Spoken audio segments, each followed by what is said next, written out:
আসসালামু আলাইকুম।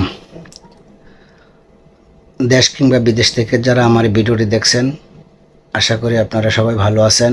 আমিও আপনাদের দোয়ায় অনেক ভালো আছি। দোয়া করবেন, ভালো থাকবো, এটাই স্বাভাবিক। আপনাদের জন্য মন খুলে প্রাণ খুলে দোয়া করি আপনারাও যেন সবাই ভালো থাকেন। যে যে কর্মস্থলে আছেন, কর্মস্থলে যেন সুন্দরভাবে কর্ম করতে পারেন, সুন্দরভাবে চলতে পারেন। প্রবাসী যারা আছেন সবার প্রতি দোয়া এবং ভালোবাসা উভয়ই থাকবে। আপনারা যারা প্রবাসে আছেন সবাইকে আমার পক্ষ থেকে সালাম এবং শুভেচ্ছা। আশা করি আপনারা সবাই ভালো আছেন। আজকের বিষয়বস্তু হচ্ছে প্রবাস নিয়ে। যারা প্রবাসে আছেন তারা ভালো আছেন কিংবা ভালো নেই, দুটোর মধ্যে আছেন। অনেকে ভালো আছে, অনেকে ভালো নেই। যারা ভালো আছে তারাও ভালো নেই, যারা ভালো আছে ভালো নেই তারা তো ভালো নেই। আমি জানি প্রবাস একটা অভিশপ্ত জীবন। আমার জীবনেও এরকম অভিশপ্ত জীবন গেছে প্রায় 7 বছর। আমি জানি প্রবাসটা আসলে একটা অভিশপ্ত জীবন। শুধু টাকার পিছনে গিয়ে আমরা আমাদের জীবনের মূল্যবান সময় খয়ে ফেলি শুধুমাত্র পারিবারিক কিছু সচ্ছলতার জন্য। কিন্তু আমাদের জীবন থেকে যে মূল্যবান সময়গুলো চলে যায়, এগুলো হাজার কোটি টাকা দিয়েও পাওয়া যায় না। এটা আপনারা যারা প্রবাসে আছেন তারা উপলব্ধি করতে পারতেছেন। কারণ একটা প্রবাসী তখনই হয় তাদের যখন যৌবনকাল হয়। একটা যৌবনকাল, একটা সময় 5, 10, 15 কিংবা 20 বছর একটা মানুষের, এই সময়টুকু যৌবনকাল বলা হয়। এই যৌবনকালে আপনারা পুরাটাই বিদেশের মাটিতে কাটিয়ে দেন। আত্মীয় স্বজনের সাথে ওইভাবে সাক্ষাৎ হয় না বললেই চলে। এখন হয়তো কিছু মিডিয়ার যুগের কারণে হয়তো ফোনে কথা বলতে পারতেছেন, যোগাযোগ করতে পারতেছেন, কিন্তু অন্তরের যে একটা আশা আকাঙ্ক্ষা সেটা অনেকেরই হচ্ছে না।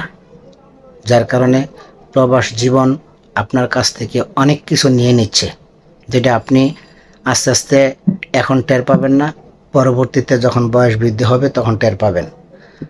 আমিও এক সময় 1998 সনে সৌদি আরব গিয়েছিলাম। 1998 সনে সৌদি আরব যাওয়ার পরে প্রায় দীর্ঘ 7 বছর বিদেশ করলাম একটানা। 2007 সালে বাংলাদেশে আসি।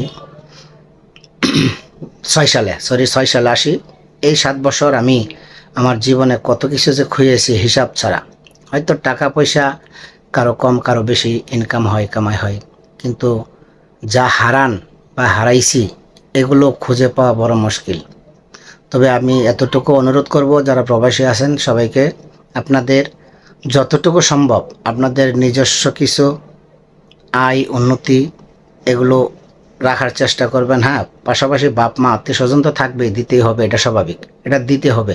কিন্তু এমন কিছু দিবেন না, এমন কিছু আবদার রাখবেন না যেটা আপনার পরবর্তীতে আপনি অনেক কিছু মূল্য দিয়ে এটা সহ্য করতে হবে। যাই হোক, আপনারা যারা প্রবাসে আছেন ভালো থাকেন, সুস্থ থাকেন, দোয়া করি। একটা প্রবাসী জীবন কতটা কষ্টের, কতটা বেদনা আমি জানি, এটা অন্য কেউ জানবে না। প্রবাস জীবনটাই অনেক কষ্টের ভাই। কাজকর্ম, ডিউটি সময় মতো। যেই ব্যক্তি বাংলাদেশে সে রাজপুত্রের মতো চলাফেরা করছে, এখানের কোনো কোটা ওইখানে নেয় নাই, এখানের কোনো কাজ ওইখানে করে নাই, সেই ব্যক্তি সকাল 6টা উঠে রাত 9টা আসে, রাত 6টা আসে। অর্থাৎ ওইখানে তার পরিপূর্ণ ডিউটি করতেই হবে বাধ্যতামূলক। এই বাধ্যতামূলক তার দেশে ছিল না।